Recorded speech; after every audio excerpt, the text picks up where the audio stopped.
الحمد لله رب العالمين الصلاة والسلام على خاتم النبيين وعلى آله وصحبه أجمعين أما بعد فأعوذ بالله من الشيطان الرجيم بسم الله الرحمن الرحيم قال الله تعالى في سورة آل عمران يا أيها الذين آمنوا إن تطيعوا الذين كفروا يردوكم على أعقابكم فتنقلبوا خاسرين۔ ترجمہ: مومنو، اگر تم کافروں کا کہا مان لوگے تو وہ تم کو الٹے پاؤں پھیر کر مرتد کر دیں گے، پھر تم بڑے خسارے میں پڑ جاؤ گے۔ مسلمان دشمن عناصر موقع ضائع نہیں ہونے دیتے۔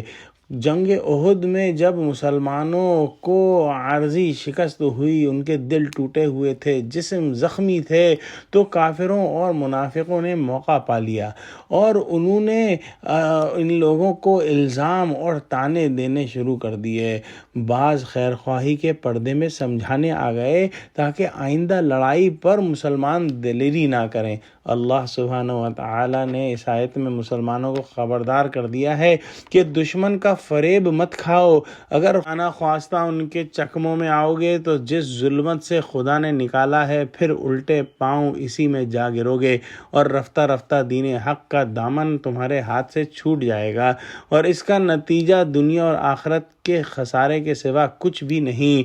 پہلے اللہ والوں کی راہ پر چلنے کی ترغیب دی تھی، یہاں پر جو ہے وہ اس آیت میں شریروں اور مسلمان دشمنوں کا کہنا ماننے سے منع فرمایا ہے تاکہ مسلمان ہوشیار رہیں اور اپنا نفع نقصان سمجھ سکیں۔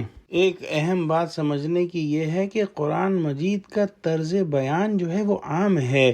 یہاں پہ ہم جانتے ہیں کہ غزوہ احد کے حالات ان آیتوں میں بیان ہو رہے ہیں، لیکن اس کا جو طرز بیان ہے وہ عام ہے، جس میں ہمیشہ کے لیے تمام مسلمانوں کو کافروں کی باتیں اور ان کے مشورے ماننے کی ممانعت فرما دی گئی ہے۔ مومن کا کام ہے کہ اللہ ہی سے مانگے، اسی کو اپنا مددگار سمجھے اور کافروں کے سامنے نہ جھکے اور نہ ہی ان کو اپنا خیر خواہ سمجھے۔ اگلی آیت میں ارشاد فرمایا بل اللہ مولاکم وہو خیر الناصرین۔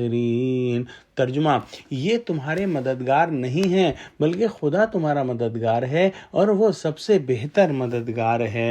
اس آیت میں اللہ سبحانہ و تعالیٰ نے صاف الفاظ میں بتا دیا کہ چاہے جو منافق ہیں اور کفار ہیں جتنی بھی چکنی چپڑی باتیں کریں، وہ تمہارے مددگار نہیں ہیں، اور اصل میں تمہارا مددگار جو ہے وہ صرف اور صرف اللہ سبحانہ و تعالیٰ ہے، اور اللہ سبحانہ و تعالیٰ ہی کا کہنا ماننا چاہیے، اسی کی مدد پر بھروسہ رکھنا چاہیے۔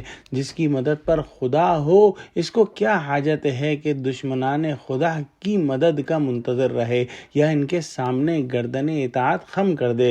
حدیث میں ہے کہ احد سے واپسی کے وقت ابو سفیان نے حبل جو کہ ایک بت تھا اس کی جے پکاری اور کہا کہ ہمارے پاس جو ہے وہ حبل جو ہے وہ بت ہے اور عزا جو ہے ہمارے پاس بت ہے، اور آپ لوگوں کے پاس عزا بت جو ہے وہ نہیں ہے۔ آپ صلی اللہ علیہ وآلہ وسلم نے فرمایا کہ اس کو جواب دو کہ اللہ مولانا ولا مولا لکم، کہ اللہ ہمارا مولا ہے اور تمہارا کوئی مولا نہیں۔ دعا کرتے ہیں کہ اللہ سبحانہ و تعالی ہم کو دین کا فہم عطا فرمائے، اور یہ غزوہ احد کے بارے میں جو ہم آیات پڑھ رہے ہیں ان کو جو ہے وہ صرف کہانی سمجھ کے ہم نہ سن لیں، بلکہ ان سے جو ہے اپنی زندگی کے لیے ہدایات جو ہیں وہ اخذ کریں اور ان پر عمل کریں۔ آمین۔ وآخر دعوانا الحمدللہ رب العالمین۔ السلام علیکم ورحمۃ اللہ وبرکاتہ۔